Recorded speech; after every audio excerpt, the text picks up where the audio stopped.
대장동 전남 수사팀이 이른바 인원 쪼개기 회식으로 방역수칙을 위반한 사실이 YTN 단독 보도로 확인됐습니다. 핵심 인물인 김만배 씨와 남욱 변호사의 구속 만료일이 다가오는 가운데 부장검사까지 업무 배제되면서 수사 차질이 불가피해 보입니다. 도이치모터스 권오수 회장의 구속과 함께 주가 조작 사건은 새로운 국면을 맞이하는 모습입니다. 관련 내용들 장윤미 변호사 그리고 승재현 한국형사법무정책연구원 연구위원과 함께 짚어보겠습니다. 어서 오십시오. 네, 안녕하세요. 네, 안녕하십니까? 자, 먼저 YTN 단독 보도 내용부터 좀 짚어볼게요. 최근 그 대장동 의혹을 수사 중인 검찰이 무더기로 코로나19 확진 판정을 받은 바가 있는데 감염 직전에 쪼개기 방식으로 단체 회식을 했다 이런 사실이 알려진 거죠. 그렇습니다. 그 당시에 이제 영장을 청구한 시점 저녁 때 22명 예약을 이 대장동 수사팀이 고깃집에 했다라는 겁니다. 예. 실제로 이 회식 자리에 참석했던 뭐 검찰과 검찰 수사가 등등은 최종 한 16명 정도인 걸로 확인이 됐는데 뭐 쪼개기 회식이라는 이야기가 나오는 게 8명 나눠서 네. 분리해서 식사를 했다는 겁니다. 그렇지만 이런 식의 방식으로 뭐 10명이라는 인원 제한이 있기 때문에 이 10명이 되지 않도록 쪼개서 자리 배분을 한 것으로 보이는데 이것도 방역수칙 위반입니다. 과태료가 부과되는 대상이고 위법행위 임에는 뭐 이론의 여지가 없고요. 네. 더더군다나 지금 대장동 수사와 관련해서 특검 여론이 높은 것은 그만큼 검찰 수사에 대한 국민적인 신뢰가 아직 확보되지 않았다는 이야기입니다. 근데 이런 와중에 회식을 했고 더 큰 문제는 사실 뭐 회식 사실을 윗선에 보고하지도 않았을 뿐더러 실제로 이 회식 자리가 이 전담 수사팀의 확진자가 나오기 직전에 있었던 것으로 봐서는 이 코로나 확진자들이 나오게 된 그 경위와도 무관하진 않아 보인다는 예. 점입니다. 그렇다면 이렇게 수사 동력을 잃을 수밖에 없는 일을 자초했다는 점에서 사실 수사팀은 비난을 분명히 감내해야 되는 부분이 있는 것 같고 관련해서 수사 지휘를 하는 부장이 사실상 경질된 그런 상황입니다. 예, 결과적으로 이게 수사에 치명타가 됐다는 얘기가 나오는데 저희가 준비한 일지 그래픽이 있습니다. 그걸 보면서 좀 더 얘기를 해봤으면 좋겠습니다. 일단 회식이 있었던 게 11월 4일입니다. 그리고 그 바로 다음 날부터 확진자가 연쇄적으로 발생을 한 거고요. 수사 공백이 생기게 된 거 아니겠습니까? 저희들이 구속영장을 발부를 할 때 수사의 편의를 위해서 구속영장을 발부하는 게 아니라 사실상 이 사람들을 구속하지 않으면 정의의 공백이 발생하는 거예요. 지금 김만배나 그다음에 그 남욱 변호사의 영장의 마지막에 이런 내용이 나옵니다. 증거인멸의 염려가 있다. 그러니까 사실 증거가 인멸되면 형사재판에서는 증거만으로 유죄 판결을 해야 되는데 자기 증거인멸은 죄가 안 되는 거거든요. 그러니까 당사자들이 짜고 증거를 인멸해버리면 이 대장동 수사에 유죄 증거를 만들 수 있는 증거가 없어지는 거예요. 예. 그렇기 때문에 법원에서 이 사람이 인신을 구속해서 너희가 정의를 실현할 수 있도록 제대로 수사를 하라라는 의미라면 구속이 수사의 마침표가 아니잖아요. 이제 구속은 수사의 시작이고 구속이 됐다는 것은 이 사람을 수사할 수 있는 시간이 정해져 있는 수사라는 거예요. 지금 검찰에서 직수를 했기 때문에 경찰에서는 10일 이내에 기소를 하든지 최장 10일이 넘지 않는 기간 한 번 연장을 해서 20일 안에 수사가 진행되어야 한다면 모든 일에는 신독해야죠. 네. 남이 볼 때 내가 삼가 그만두는 게 아니라 남이 보지 않을 때도 삼가 모든 일을 조심해야 된다는 게 수사의 기본의 기본인데 지금 같은 경우에는 굉장히 많은 팀이 물론 뭐 고생했는 사람들 밥 먹는 것 저는 그건 문제가 안 된다고 생각합니다. 그럼에도 불구하고 왜 지금 이 순간 하필이면 그날 했을 수가 있느냐라는 문제인 것이고 지금 안에는 또 이 이외에도 여러 가지 이야기들이 많이 좀 이렇게 나오고 있는 부분들이 있어요. 그래서 사실상 그 회식 자리가 어떤 자리였는지 또 회식 이후에 문제가 없었는지 이런 것도 꼼꼼하게 좀 같이 살펴봐야 한다. 사실 대한민국 민의를 반영하는 대선에서 가장 중요한 사건 중에 하나 제가 저번 주에도 한번 말씀드렸는 것 같은데 검찰이 존재의 의의는 죄 있는 사람을 처벌하는 것도 그들의 목적이지만 죄 없는 사람 빨리 풀어주는 것도 검찰의 존재의 의의라면 굳이 이 시기에 회식을 이렇게 할 필요가 있었는지에 대해서는 정말 한번 묻고 싶다라는 말씀 드리고 싶습니다. 그리고 앞서서 또 변호사님께서 말씀을 해주신 것처럼 상부에 제대로 보고가 되지 않으면서 이것도 또 다른 논란이 되고 있지 않습니까? 뭐 사실 이 부분도 저 서울중앙지검장께서 뭐 이렇게 언론에 보면 대노하셨다고 하시는데요. 뭐 사실 누가 보더라도 어색하고 불편한 거죠. 이 자리에 뭐 언론에서 나오기는 그 4차장 김태훈 4차장도 같이 자리에 참석했다라는 이야기가 나오는데 사실 더더욱 조심해야 되는 게 이게 부장 있고 차장 있으면 지휘라인 한 자리에 같이 있는 거잖아요. 예. 혹시 그거 아실지 모르겠지만 어떤 중요한 자리 갈 때 분명히 한 사람 한 사람 따로따로 비행기도 타고 따로따로 동선도 따로 하는 경우가 네. 많거든요. 그럼 이런 경우에 있어서 왜 그 자리에 두 사람이 다 같이 갔었는지, 그리고 아무리 격려한다 할지라도 따로 팀들을 만들어서 보낼 수 있는 가능성도 있었는데 뭐 그 유경필 부장의 입장에서는 고생했다는 생각 때문에 같이 회식을 했을 것 같은데요. 결과적으로 굉장히 이 수사의 답보 상태를 만들고 지금 모든 국민은 수사의 의지가 있는지를 확인하는 과정, 그다음에 수사의 능력이 있는지 의심하는 그런 어떤 대목에서 이런 일이 발생해서 참 안타깝다라는 말씀드리겠습니다. 네. 결국 이제 전담 수사팀 그 부장 검사가 업무에서 배제가 됐는데 주임 검사잖아요. 아무래도 그렇습니다. 수사에 좀 타격이 있지 않겠느냐 이런 이야기가 나오고 있어요. 회식을 주재한 이 부장검사가 전격 경질됐고 대신 당연하게도 이제 대체로 이제 반부패 1부장이 투입이 됐는데 예. 이 수사가 상당히 장기화됐었고 검토해야 될 기록량만도 상당할 겁니다. 당사자들도 워낙 많이 관여가 돼 있는데 지금 이 수사를 사실상 지휘했던 부장검사가 교체됐다는 건 수사 동력을 많이 잃을 수밖에 없는 그런 네. 계기가 또 될 수밖에 없고 지금 김만배 씨 같은 경우에는 사실 영장이 한번 기각됐다가 영장이 두 번째 발부가 됐고 남욱 변호사도 같이 영장이 발부가 되긴 했는데 사실 영장이 발부되면 검찰로서는 인신을 확보해서 수사할 수 있는 최장 기간이 20일밖에 없습니다. 네. 10일에서 한번 갱신해서 20일 정도를 확보할 수 있는 거고 그 전에 이제 구속 기소를 해야 되는데 그게 시점이 다음 주 월요일입니다. 그렇다면 지금까지 뭐 언론을 통해서 저희가 이 사건의 윤곽을 들여다봤을 때는 배임이나 뇌물 하나 뭐 하나 굉장히 윤곽이 뚜렷하다고 보여지지 않는 부분들이 좀 분명히 있거든요. 당사자들이 또 의견이 일치하지 않고 진술이 엇갈리는 부분도 상당하고 그렇다면 22일 날 나올 아마 이 건은 당연하게도 검찰로서는 기소는 할 텐데 그렇다면 이 그 공소장에 얼마나 혐의가 뚜렷하게 들어갈 수 있을 것인지 예. 더더군다나 지금 이른바 말하는 50억 클럽과 관련해서는 비교적 그 핵심 인물인 곽상도 의원에 대한 압수수색도 뭐 전 의원이 됐죠. 압수수색도 근래에 이루어졌기 때문에 아마 공소장에 못 들어갈 겁니다. 그렇다면 이 남아 있는 수사에 대해서도 언제까지 이 부분을 길게 가져갈 것인지 예. 좀 안타까운 부분이 분명히 있어 보입니다. 연장선상에서 그게 이제 관리를 제대로 못한 것에 대한 책임은 물어야겠지만 시기적으로 봤을 때 기소 때까지는 좀 더 수사에 집중을 하다가 이후에 책임을 묻는 게 좀 낫지 않았겠느냐 이런 의견이 좀 나오고 있는 것 같아요.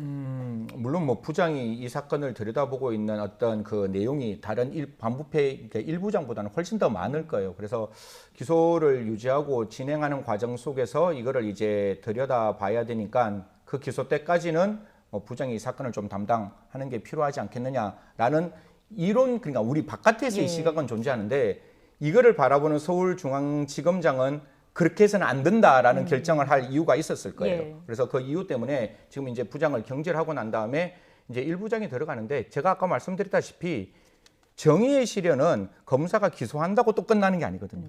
법원이 결국 이 사건에 대해서 유죄 판단을 할 때 정의의 실현이 만들어지는 건데 지금 기소를 할 때 정말 탄탄하게 공소를 유지하게 하기 위해서는 우리가 직관이라는 이야기를 써요. 네. 이 직관이 뭔가 하면 수사에 있는 검사가 공판에 들어가서 그 수사의 진행, 재판의 진행을 담당하는데 수사만 했는 사람이 그 수사만 담당하고 공판을 딴 사람이 하면 굉장히 이렇게 재판이 좀 이렇게 느슨해진다 이런 느낌이 들어서 원래 수사했던 사람이 재판까지 들어가는 게 맞는 건데 지금 상황에서는 여하튼 뒤에 들어왔는 1부장이 수사를 이제 22일 날 기소니까 월요일 기소예요. 예. 그러면 오늘하고 내일 많아봤자 이틀 만에 그 기록 보고 이제 직관으로 만약에 들어가게 된다면 그러니까 직접 수사를 했는 검사가 재판에 들어가게 된다면 얼마만큼 공소 유지가 탄탄할지도 모르겠고 방금 변호사님 말씀 주신 대로 사실 이게 좀 검찰에게 좀 미안한 말인데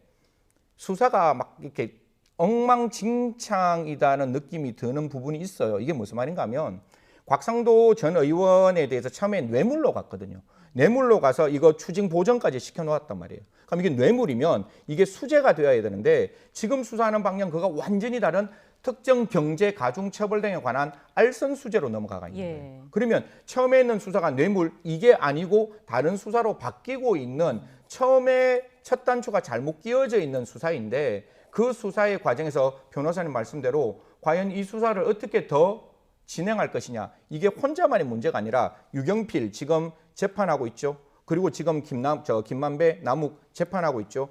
뒤에 50억 클럽 남아있죠. 이 모든 게 하나의 어떤 덩어리란 말이에요. 예. 근데 그 덩어리인데 각자의 수사 부분에 있어서 좀 수사가 탄탄해야 되는데 탄탄하지 않고 구멍이 너무 많으니까 과연 이런 형태로 기소를 했을 때 이건 미래를 예측하는 일이라 네. 되게 조심스럽지만 정말 유죄 나올 수 있을까?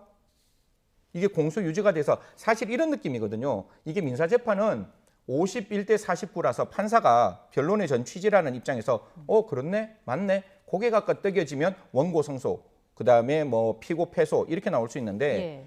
형사재판은 합리적 의심을 넘는 고도의 개연성이기 때문에 판사는 백지장 상태로 재판에 들어가서 검사가 이 사람이 유죄라는 것을 정말 제대로 입증시켜야 되는데 한 번이라도 판사 머리가 갸우뚱 이거 아닌 듯한데 이거 유죄 아닐 수 있지 않아? 이런 생각이 들면 합리적 의심을 넘는 고도의 개연성을 못 넘어가요. 네. 그렇기 때문에 형사재판은 민사와 달리 정말 탄탄하게 그 기소를 해야 되는데 유지를 해야 되는데 공소 유지가 과연 어떻게 될지 조금 더 지켜봐야 되는 대목이다 말씀드리겠습니다. 아쉬운 부분이 좀 있다라는 말씀을 해주셨고요. 곽 전 의원 관련해서 이야기를 해주셨는데 그 검찰이 지금 곽 전 의원의 아들 퇴직금 관련해서 구체적인 혐의점들을 찾아 나가고 있습니다.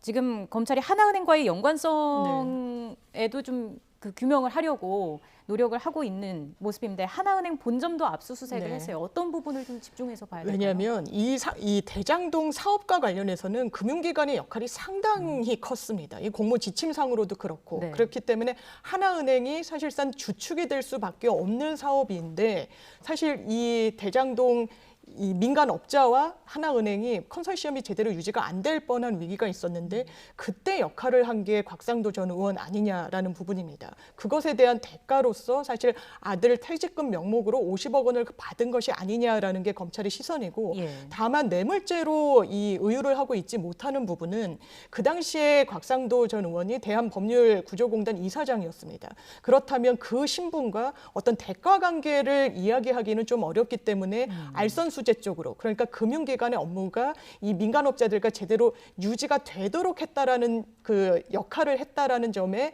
더 주목을 하고 있는 부분인 것으로 보이고 또 하나는 이렇게 하나은행이 이 컨소시엄에서 주축이고 기본적인 역할을 담당하고 있었음에도 불구하고 이 사업에서 가져간 이익이 상당히 적습니다. 왜냐하면 보통은 이런 시행 사업을 할 때 이 대출금을 대는 것이 금융기관이기 때문에 상당수의 이 이익금을 금융기관이 가져가게 됩니다. 그런데 대장동 사업에서는 대단히 이례적으로 대출 수수료에 그냥 플러스 알파 명목의 돈만 가져갔기 때문에 네.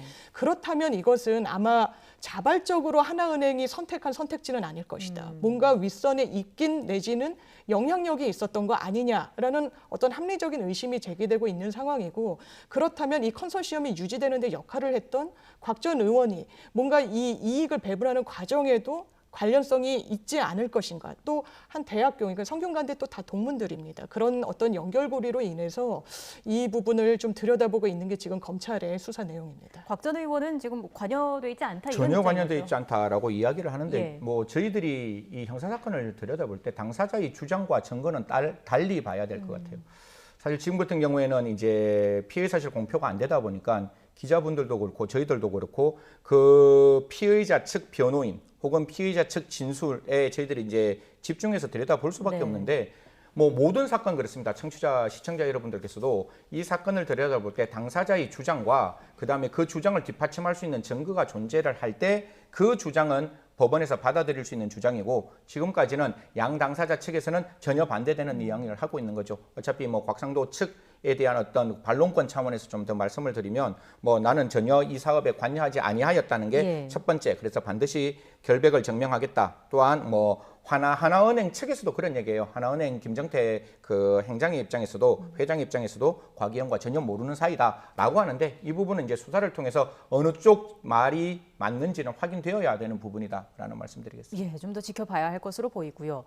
이런 가운데 검찰이 대장동 5개 지구 아파트의 분양을 담당했던 분양 대행업체 대표 이모 씨가 김 씨 측 남변호사 등에게 43억 원을 네. 건넨 그 사실을 확인한 것으로 또 전해지고 있습니다. 살펴봐야 할 것들이 좀 몇 개가 있는 것 같아요. 예, 분명히 있죠. 이게 한 일간지의 단독 기사로 계속 어제 오늘 연달아서 보도가 되고 있는데 핵심은 그렇습니다. 지금 이 이모 씨라는 사람, 그러니까 43억 원을 김만배 김만배와 남욱 씨에게 전달했다는 사람이 박영수 전 특검의 친인척입니다. 네. 분양 대행 회사를 운영하면서 이 대장동 사업을 수사하는 과정 중에 100억 원이 또 흘러들어갔다라는 의혹을 받고 있어서 참고인으로 계속해서 조사를 받고 있는 인물이기도 한데 아마 검찰이 이 분양 대행업자인 이 씨로부터 김만배 그리고 남욱 씨에게 43억 원이 건너간 이 자금 흐름은 포착한 것 같습니다. 그 기사를 보면. 그래서 이걸 뭐 현금 내지 뭐 이 친인척들 주변인들 계좌로 그 송금을 해주기도 했다라고 하고 수표로 뽑아서 줬다라고도 하는데 여러 형태로 돈이 건너갔는데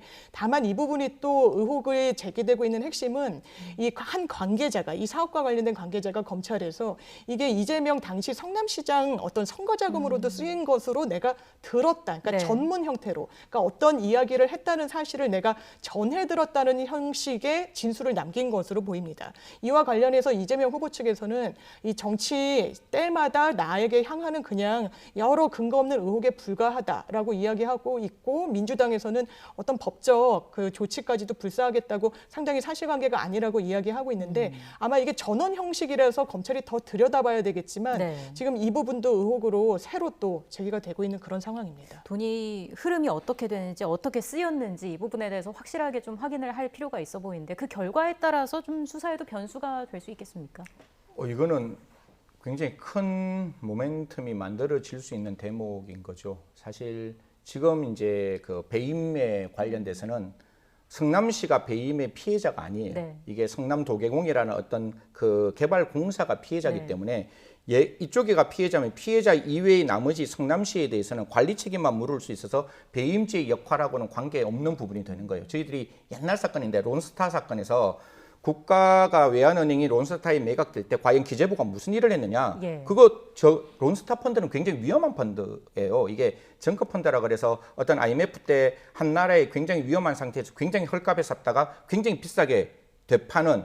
근데 과연 한 나라의 은행을 이런 정크 펀드에 팔 수 있었느냐는 지금도 저는 의문이에요. 여하튼 그 기재부가 거기에 대해서 들여다봤을 때 관리 책임밖에 없기 때문에 기재부에 대해서 배임죄를 인정하지 않았거든요. 그래서 원래는 지금 성남도계공으로 끝나면 예. 성남시에 들여다볼 수 있는 연결고리가 쉽지는 않아요. 요 배임 사건만 보면. 그런데 지금 이제 나와 있는 부분이 이거는 그 사람의 주장에 지나지 않으니까 이 부분을 확인해야 되는데 이 일정 부분이 선거 자금으로 들어갔다라고 하고 뒤에 보면 이 43억을 엮고 난 다음에 네. 다시 100억이란 돈이 이 회사로 다시 이제 리펀되는 느낌의 그런 어떤 모습들이 보이기 때문에 지금 느낌은 이건 정말 가정을 써서 정말 선거 자금에 들어갔다면 이거는 윗선을 들여다볼 수 있는 하나의 모멘텀이 만들어질 수 있는 부분이라서 이 부분은 굉장히 정치하고 치밀하게 그 증거 관계를 조사하고 만약에 올라간 부분이 보이면 반드시 수사를 해야 되는 대목이다라는 말씀드리겠습니다. 굉장히 중요하게 다뤄져야 할 부분이다라는 말씀을 해주셨습니다. 자, 이런 가운데 기자 출신 천화동인 7호 배모 씨도 소환 조사를 받았습니다. 어떤 점을 좀 들여다보게 될까요? 사실 이 배모 씨는 지금까지 그렇게 두각을 드러내진 않았습니다. 수사 네. 과정 중에서. 그런데 이 김만배 씨가 몸담았던 언론사 후배이기도 하고 이 사람도 천화동인 7호의 소유주로서 한 1,000만 원을 투자를 했는데 배당받은 금액만도 한 120억 정도가 됩니다. 예. 그렇기 때문에 상당히 이 민간 개발업자로서 많은 이익을 취득한 당사자임에는 좀 이론의 여지가 없어 보이고요.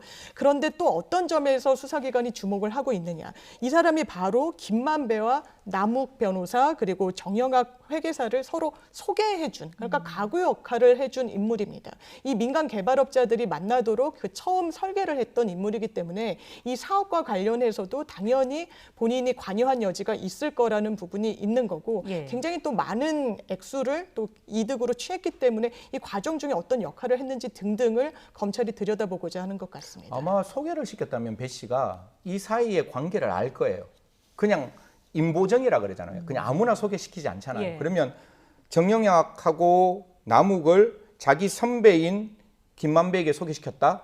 그런데 그 내용이 아무것도 없는 상태에서 김만배를 소개시키지는 않았을 거니까 아마 제가 검사하면 왜 그 소개를 시키고 그 뒤에 백그라운드가 무엇인지를 조금 확인하는 과정의 진술을 듣지 않았을까. 네. 그리고 분명히 그 1,000만 원을 투자해서 120억이라는 이득이 나올 수 있는 핵심 멤버 중에 하나였다면 그들의 연관 고리의 제3자로서 그들 관계가 어떤지 이야기할 수 있는 사람이지 않을까 그렇게 생각합니다. 예, 이제 뭐 김만배 남욱 변호사의 구속 만료가 이틀 남은 상황인데 어떻게 네. 좀 전망을 하고 계세요? 사실 보통의 어떤 형사 사건에서도 영장이 발부된, 그러니까 인신이 구속된 사건에서 기소를 하지 않는 경우는 거의 없습니다. 없다고 봐도 무방하고 이 건 당연히 구속된 상태에서 기소할 건데 예. 수사가 지금 마무리 단계에 접어들지는 못한 것 같습니다. 지금까지 수사가 된 상황은 뇌물과 또 이 배임 혐의와 관련해서 이 뇌물 액수도 사실 처음에 김만배 씨에 대해서 영장을 청구했을 시점과 나중에 영장이 발부됐던 그 두 번째 영장 사이에 기재된 액수도 다르기도 했고 네. 이게 현금이냐 수표냐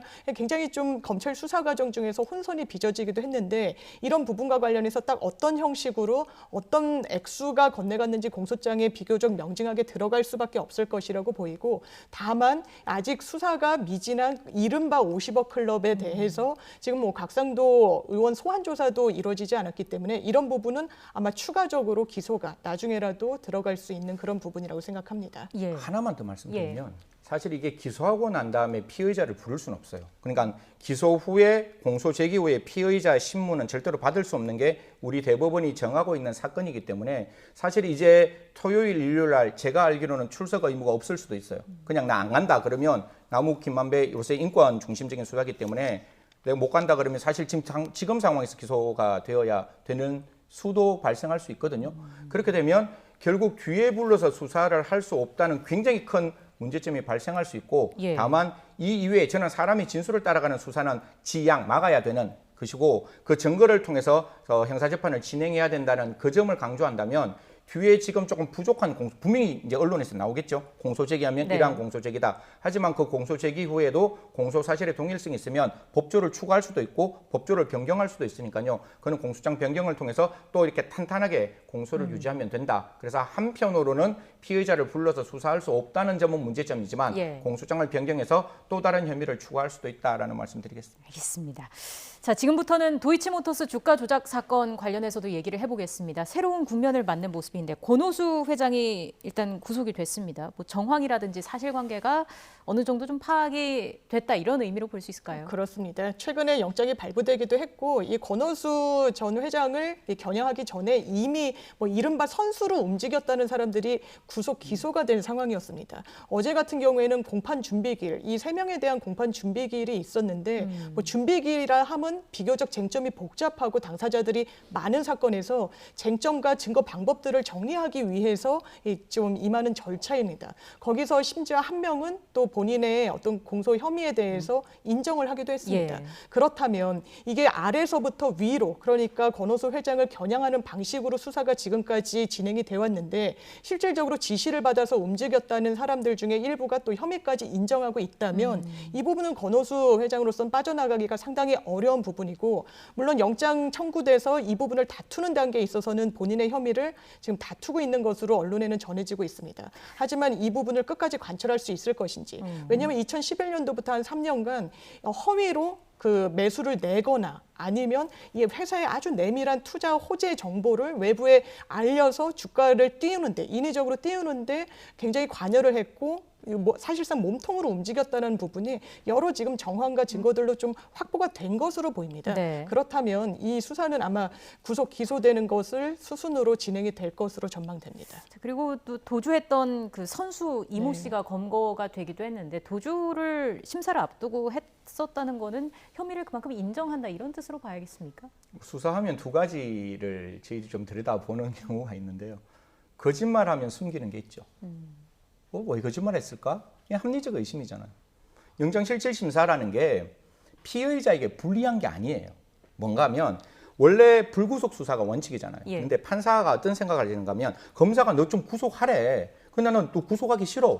너 정말로 범죄가 소명됐는지 그리고 도망할 우려가 있는지 증거인멸의 우려가 있는지 내가 한번 들어볼게. 그러니까 나한테 와서 네가 구속당하지 않을 이야기를 좀 해봐. 내가 그래서 이 부분에 대해서 듣고 그것이 설득되면 너 구속 안 할 거야. 즉 이 피의자 신문하고 그 구속적 영장은 신문 미염으로 되어 있기 때문에 청문 절차예요. 근데 그 청문 절차가 피의자에게 불리하지 않는데 그게 출석하지 아니하였다? 그러면 뭔가 숨기는 게 있다는 것은 합리적 가능성을 넘어 거의 100% 정도의 문제가 있다라고 보는 거죠. 그냥 결국 도망갔는데 저도 목요일 날, 금요일 날쯤에 이 사람 왜 이렇게 안 잡히지라고 생각했는데 이미 저희들이 모르는 사이에 잡혔더라고요. 그래 구속영장까지 나왔기 때문에 지금 이 이모 씨라는 사람 지금 있는 앞에 있는 선수들보다 조금 더 흔히 말해서 하이 퀄리티 선수 중에 한 사람이에요. 그래서 이 사람이 여기서 어떤 역할을 했고 분명히 이 사람이 김건희 씨하고 분명히 아는 사이예요. 네. 그리고 만났기 때문에 그 진술을 어떻게 받았는지가 가장 중요하다라는 말씀드리겠습니다. 이 씨가 구속이 되면서 이제 말씀해주신 것처럼 김건희 씨에 대한 그 소환 조사가 이루어질 것인가 이 부분에도 관심이 집중되고 있는데 네. 불가피할 것이다라는 얘기가 나오고 있고요. 네. 어떤 부분 들여다보겠습니까? 사실 김건희 씨가 이른바 말하는 전주 역할을 했다라는 게 의혹의 핵심인데 단순히 뭐 돈을 댔다면은 뭐 돈을 댔지만 난 몰랐다라고 이야기할 수 있겠지만 10억 원의 이 주식 계좌를 이 도주했다가 최근에 영장이 발부된 이모 씨에게 넘겼고 그리고 이 좀 수상한 의혹의 여러 지점들이 있습니다. 검찰이 들여다보고 있는 핵심은 이 10억 원의 돈을 대는 그 대가로 사실 김건희 씨가 2012년도에 도이치모터스 신주 인수권을 굉장히 헐값에 매입을 합니다. 그렇다면 어떤 대가로서 이런 돈을 주고 서로 이익을 주고받은 것이 아니냐. 이 부분을 인지하고 있었던 거 아니냐라는 어떤 의혹 제기가 나오고 있는 부분이 있고요. 또 보통은 모녀 간에 잘 거래를 하지 않는데 이 부분과 관련해서든 윤석열 후보의 이 장모인 최모 씨와 이 김건희 씨가 또 이 도이치모터스 계좌를 뭐 거래한 그런 내역 등등이 있고 뭐 네. IP에 접속했던 내역 등등을 봤을 때 과연 이 사건 주가 조작, 시세 조정과 얼마나 큰 거리를 갖고 있느냐 이걸 잘 몰랐다는 이 해명이 과연 맞을 것인가 이 부분을 검찰이 들여다볼 것이라고 생각이 듭니다. 일단 윤 후보 측은 주식 계좌를 이 씨에게 맡겼다가 오히려 손해를 봤다 이렇게 반박을 하면서 일부 주식 계좌도 공개를 했잖아요. 근데 이것만으로는 좀 부족하다라는 의견도 나오고 있는 것 같아요. 이거 뭐 제가 지금 시청자분들께 짧은 시간에 설명드리기가 굉장히 애매한데 제일 처음에 그 김건희 씨가 투자했는 그 시점은 주식이 떨어지는 시점이에요. 네. 그리고 그 뒤에 주식이 올라가는 시점이고 시세 조정에서 능구렁이 작전이라 그래가지고 그냥 한 번에 팍팍팍팍 치는 게 아니라 이렇게 쭉 따라 올라가는 그런 시세 조정도 존재를 하는 거거든요. 그래서 지금 있는 입장에서 그 시점에서 손실이 났는 시점에서 그 내용을 이야기를 해주는 거는 분명히 가담의 적극 가담은 아닌 것 같아요. 그리고 그때 이미 그 주식 계좌를 그 당사자로부터 이 씨로부터 가지고 왔다라는 어떻게 보면 당시에 어떻게 의사표시가 있었다 할지라도 사후에 그 의사표시를 철회하는 모습이 보였기 때문에 사실 이 전체 시세 조종이라는 게 하나의 주식을 올리는 게 아니라 분명히 주식이 굉장히 떨어져요. 도이치모터스에서 어떤 특정 우회 상장을 해요. A라는 회사를 통해서 우회 상장을 해가지고 한 1년 동안 주식이 쭉 떨어지는 거예요. 그런데 도이치모터스에서 가지고 있는 1년 후에 자기 주식을 팔 수가 있거든요. 근데 파는 시점에서 이 주식이 계속 올라가는 이런 방법으로 주식을 만들었기 때문에 그 뒤에 만약에 김건희 씨가 또 다른 어떤 투자를 했는지는 전혀 나오지 않죠. 만약 그 뒤에 또 다른 투자가 있었다면 그 부분에 대해서는 좀 설명을 할 필요가 있다. 지금 나와 있는 그 윤석열 후보 측에서 이야기하는 거는 이익도 없었고 이익이 없었을 뿐만 아니라 그 순간에 자기들은 그 관계로부터 이탈했다라는 것까지 윤 후보 차측에서는 설명하고 있습니다. 네, 알겠습니다. 자, 마지막 주제도 간략하게 좀 다뤄보겠습니다. 데이트 폭력 피해로 경찰의 신변 보호를 받던 30대 여성이 헤어진 남자친구가 휘두른 흉기에 찔려서 숨지는 사건이 일어났습니다. 간략하게 사건 개요를 정리해 주실까요? 이 사건은 이 여성이 헤어진 남자친구로부터 끊임없이 협박과 어떤 겁박에 시달린다라고 경찰에 신고를 했습니다. 이 피해자 진술도 예정돼 있는 상황이었는데 그동안은 경찰의 어떤 조언에 따라서 지인 집에 머물다가 본인의 집으로 간 지 하루 만에 이 남자친구가 찾아온 것으로 보고 있습니다. 경찰 살해된 채 발견이 됐고 너무나 안타까운 건 보통 여성이 신변 보호를 요청을 하면 이 스마트워치라는 것을 경찰이 지급을 하게 됩니다. 근데 저희가 사건을 하다 보면 지급이 받더라도 작동이 이게 기술적인 부분이다 보니까 왕왕 안 되는 경우가 없다라고는 말씀을 못 드리고 이 여성 같은 경우에는 2차례 이 워치를 이용해서 신고를 했는데 경찰이 다른 곳으로 출동을 하게 됐습니다. 첫 번째는 이 여성이 없는 곳이었고 두 번째 신고를 받았을 때는 뭐 명동과 이 거주지 양쪽으로 나눠서 갔는데 이미 여성은 사망한 상태였고 지금 이 원인을 진단을 하다 보니까 한 500m 가량 거리가 떨어진 곳으로 출동을 했는데 이 기술적인 결함 때문이었다는 게 지금 경찰의 설명이고 이 사건은 법원에서 이미 접근 금지 명령이 이 해당 남성에게 내려진 상황이었는데 이 남성 지금 도주 중인 상태로 경찰이 신변 확보에 주력하고 있는 그런 상황입니다.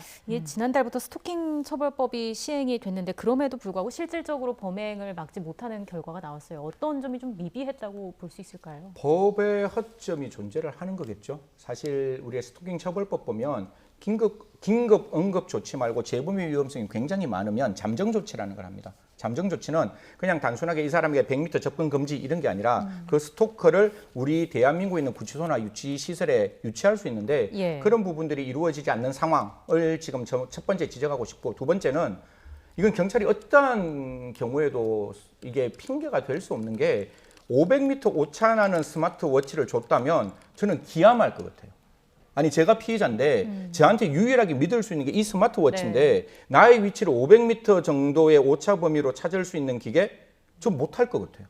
어떻게 그런 기계를 국민 피해자에게 줄 수 있는지, 이 부분이 만약 500m가 나는 오차를 알았다라고 한다면 경찰은 깊이 반성해야 되는 것이고, 그리고 국민이 경찰에게 내 생명을 보호해달라고 부탁했으면 목숨 걸고 그 생명 지켜야 되는 거지, 그 생명 지키지 못한 데 대해서 이런 이유가 있다라고 말하는 것은 절대로 허용돼서는 안 된다. 이 부분에 대해서는 경찰은 반드시 반성해야 된다. 한 사람의 국민의 생명은 이 전체의 국가에서 가장 지켜야 될 중요한 가치이다는 말씀 드리겠습니다. 네, 따끔한 지적을 해주셨습니다. 오늘 이야기는 여기서 마무리하겠습니다. 지금까지 장윤미 변호사, 승재현 한국형사법무정책연구원 연구위원과 함께 이야기 나눴습니다. 오늘 말씀 고맙습니다. 네, 감사합니다.